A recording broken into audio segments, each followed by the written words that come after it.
Hello students, how are you? Very good. Students, इस समय आप जिन सिचुएशंस में रह करके अपने करियर को बना रहे हैं, पंक्चुअलिटी रेगुलरिटी से पढ़ रहे हैं, वो आपके फ्यूचर के लिए एक बोन प्रूफ होगा। आपको अपने करियर के अकॉर्डिंग अभी से सीरियस होकर के स्टडी करते रहना है। आने वाला समय आपके लिए बहुत अच्छा होगा। आइए, हमने इसके पहले डिस्कस किया था कि टार्क क्या है, मोमेंट ऑफ फोर्स क्या है, टार्क की एसआई यूनिट क्या है, उसकी डायमेंशन क्या है, टार्क कैलकुलेट कैसे करें, टार्क किस केस में 0 होता है, टार्क मैक्सिमम किस केस में होता है। और फिर हम लोगों ने एंगुलर मोमेंटम डिस्कस किया था। एंगुलर मोमेंटम टार्क में रिलेशन डिस्कस किया था। एंगुलर मोमेंटम खाली सिस्टम ऑफ पार्टिकल स्टडी किया था। अब हम डिस्कस करेंगे कि टार्क के द्वारा वर्क डन कितना होता है, टार्क के द्वारा पावर डिलीवर्ड कितनी होती है। ओके, और मोमेंट ऑफ कपल क्या है। ओके, आइए हम देखते हैं टार्क के द्वारा वर्क डन कैसे निकालते हैं। Work done by a torque. अब हमें टार्क के द्वारा वर्क डन निकालना है। क्या करना है? वर्क डन निकालना है। तो वर्क डन जब हम लोग ट्रांसलेशनल मोशन या लीनियर मोशन स्टडी करते हैं तो हम लोग स्टडी करते हैं work equal to force into displacement, work equal to force into displacement.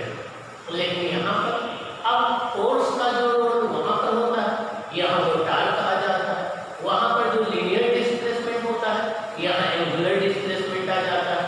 तो देखिए, ये कोई बॉडी है, ये कोई रिजिड बॉडी है, ये पॉइंट O से पास होने वाले एक्सिस के अबाउट फ्रीली रोटेट कर सकती है। ये इसका एक्सिस ऑफ रोटेशन है, जो कि पॉइंट O से पास हो रहा है। हमने इस बॉडी के किसी पॉइंट P पर फोर्स या अप्लाई किया, हमने इस बॉडी के किसी पॉइंट P पर फोर्स या अप्लाई किया, T equal to t second में ये पॉइंट P यहाँ पर। जब ये बॉडी रोटेट की तो T equal to t plus dt time में ये पॉइंट Q पर पहुंच गया, पॉइंट P रोटेट करके Q पर आ गया और ये d थीटा एंगल रोटेट कर दिया, d थीटा एंगल रोटेट कर दिया। इसका डिस्प्लेसमेंट dr हो गया, इसका डिस्प्लेसमेंट dr हो गया।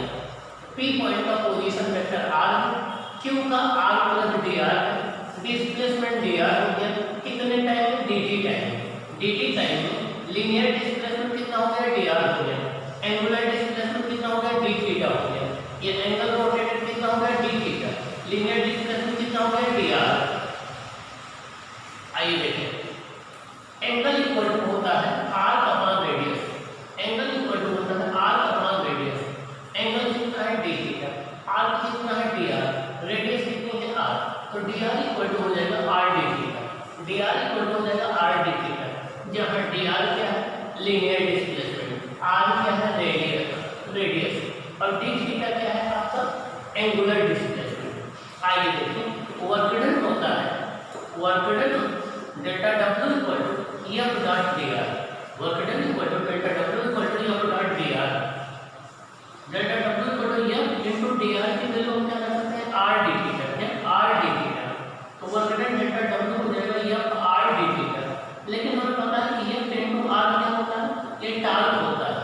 f इनटू r क्या होता है? टार्क होता है, जहां r क्या है? परपेंडिकुलर डिस्टेंस है, f क्या है? फोर्स है। तो डेल्टा w हो जाएगा f into r tau d theta. क्या हो जाएगा? Tau d theta.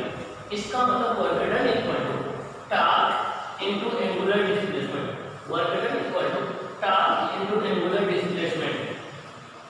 If tau is not constant, अगर आपका टाउ कांस्टेंट नहीं, मींस टार्क कांस्टेंट नहीं है, total work done in rotating body from theta 1 to theta 2, तब अगर हम बॉडी को वर्क डन निकालना चाहते हैं, बॉडी को थीटा 1 से थीटा 2 रोटेट करते हैं, तो वर्क डन हो जाएगा w equal to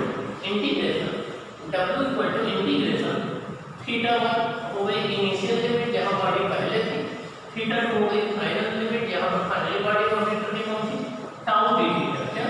tau d theta. तो ये वर्क डन का फॉर्मूला आ जाएगा जब आपका टार्क कांस्टेंट नहीं होगा।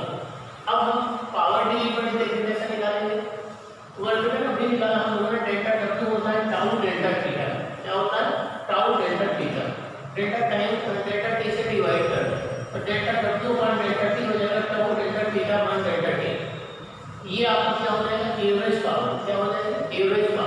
Means total work done upon total time ये आ जाएगी एवरेज पावर, ये हो जाएगा टाउ, और delta theta upon delta T ये होती है एंगुलर वेलोसिटी ओमेगा। क्या होती है? Angular velocity omega. तो पी एवरेज इक्वल हो जाएगा टाउ इनटू ओमेगा। क्या हो जाएगा? पी एवरेज इक्वल हो जाएगा tau into omega. P average होता है delta W upon delta T, delta theta upon delta T होता है एंगुलर वेलोसिटी ओमेगा। ओके, आइए अब हम देखते हैं इंस्टैंटेनियस पावर क्या होगी। एवरेज पावर होती है total work done upon total time. Instantaneous power होती है किसी एक पर्टिकुलर टाइम पर या किसी एक पॉइंट ऑफ टाइम पर जो पावर डिलीवर्ड हो रही होती है उसकी कहलाती है इंस्टैंटेनियस पावर। तो आइए हम देखते हैं इंस्टैंटेनियस पावर कैसे निकालते हैं। इंस्टैंटेनियस पावर इक्वल हो जाएगा limit delta T tending to 0 delta omega upon delta T delta W upon delta T equal to D W upon D T या D W upon D T. तो फिर instantaneous हो जाएगा D over D T tau D theta equal to tau D theta upon D T. ये हो जाएगा P instantaneous equal to tau into omega. ये तो उसी तरीके से है हम लोगों ने ट्रांसलेशनल मोशन में पढ़ा था कि P instantaneous equal to F into V. वहां पर हमने पढ़ा था एफ इनटू वी। तो जो रोल वहां फोर्स का वो रोल यहाँ टार्क का है, जो रोल वहां लीनियर वेलोसिटी का था वो यहाँ एंगुलर वेलोसिटी का है। तो इंस्टैंटेनियस पावर आ जाएगा P instantaneous equal to F into v आ जाएगा।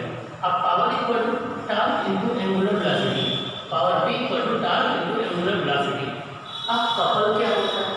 आइए कपल देखें। जब हम कार चलाते हैं, कार की स्टीयरिंग घुमाते हैं तो वहां पर हम कपल अप्लाई करते हैं, टू इक्वल और अपोजिट फोर्सेज अप्लाई करते हैं। जब हम वाटर टैंक को ओपन करते हैं तो हम कपल अप्लाई करते हैं। जब किसी हम बोतल की लिड को ओपन करते हैं तो हम कपल अप्लाई करते हैं। इन सारे केसेज में हम कपल अप्लाई करते हैं। देखिए ये कोई कार की स्टीयरिंग है, एक फोर्स हमने यहाँ पर अप्लाई किया है, एक यहाँ अप्लाई किया है, दोनों के मैग्नीट्यूड इक्वल है, डायरेक्शन एक दूसरे के अपोजिट है, डायरेक्शन एक दूसरे के अपोजिट है। तो ये आपके जो है इक्वल और अपोजिट फोर्सेज हैं जिनकी लाइन ऑफ एक्शन डिफरेंट है। देखिए इसकी लाइन ऑफ एक्शन ये है, इसकी लाइन ऑफ एक्शन ये है। इसका मतलब ये हो गया जहाँ कहीं भी किसी बॉडी पर टू इक्वल और अपोजिट फोर्सेज एक्ट कर रहे हैं जिनकी लाइन ऑफ एक्शन डिफरेंट हो, जिनकी लाइन ऑफ एक्शन डिफरेंट हो, ऐसे फोर्सेज के पेयर्स को हम कपल बोलते हैं। क्या बोलते हैं? कपल बोलते हैं। A pair of equal and opposite forces acting on a body along different line of action are called couple। जब भी किसी बॉडी पर टू इक्वल और अपोजिट फोर्सेज एक्ट कर रहे हो जिनकी लाइन ऑफ एक्शन डिफरेंट हो तो ऐसे फोर्सेज को क्या बोलते हैं? कपल। क्या बोलते हैं? कपल। अब कपल, जब कपल के केस में नेट फोर्स हम निकालते हैं तो जीरो आता है, इसलिए ट्रांसलेशनल इक्विलिब्रियम में बॉडी को रखता है। ये बॉडी के ट्रांसलेशनल मोशन को चेंज नहीं करता है। देखिए इन केस ऑफ कपल ये net equal to zero, net force zero होता है क्योंकि ये दोनों फोर्स एक दूसरे को कैंसिल कर देंगे, ये दोनों फोर्स एक दूसरे को कैंसिल कर देंगे। लेकिन टार्क कैंसिल नहीं होगा क्योंकि इनका टार्क सेम डायरेक्शन होगा, इसका भी क्लॉकवाइज होगा, इसका भी क्लॉकवाइज होगा, दोनों का टार्क ऐड हो जाएगा। तो ये net is zero. So body is in translational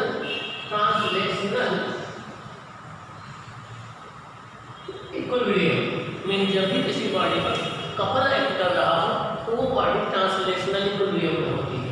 example first, while rotating a car steering we apply a couple.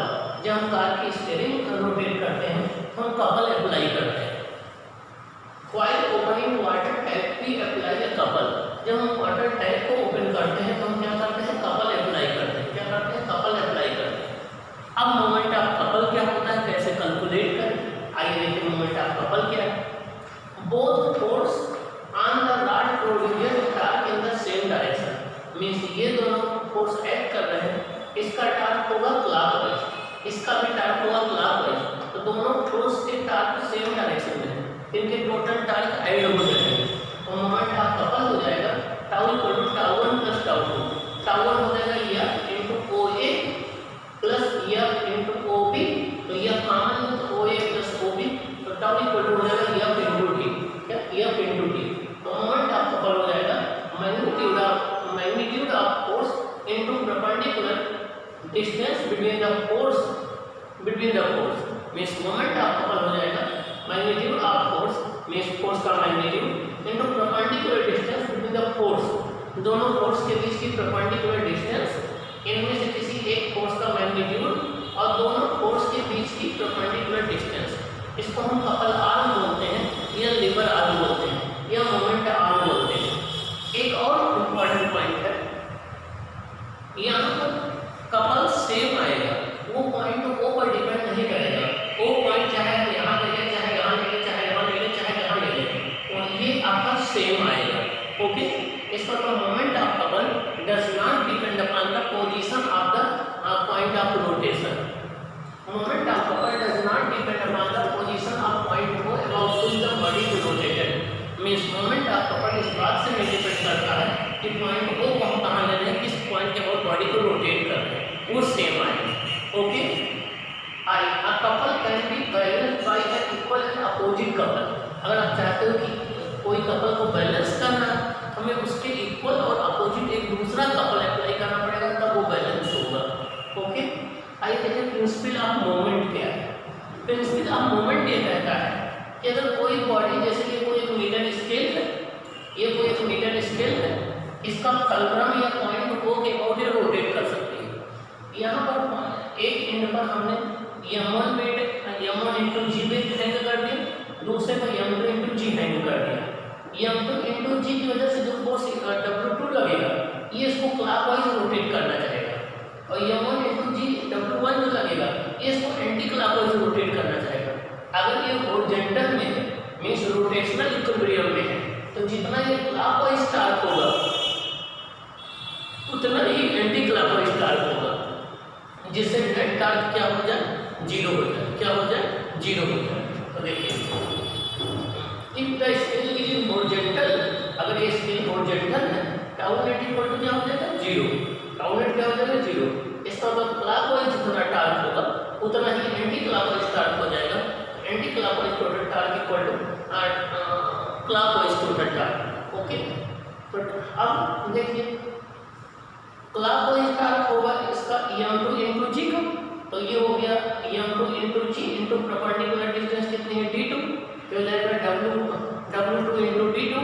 अब ये एंटी क्लॉकवाइज टार्क हो जाएगा आपका ये w1 इंटू d1 का, तो w1 इंटू d1 का, तो m1 g into d1 equal to m2 g into d2, g cancel हो जाएगा, m1 d1 equal to m2 d2 आ जाएगा, या f1 d1 equal to f2 d2 आ जाएगा।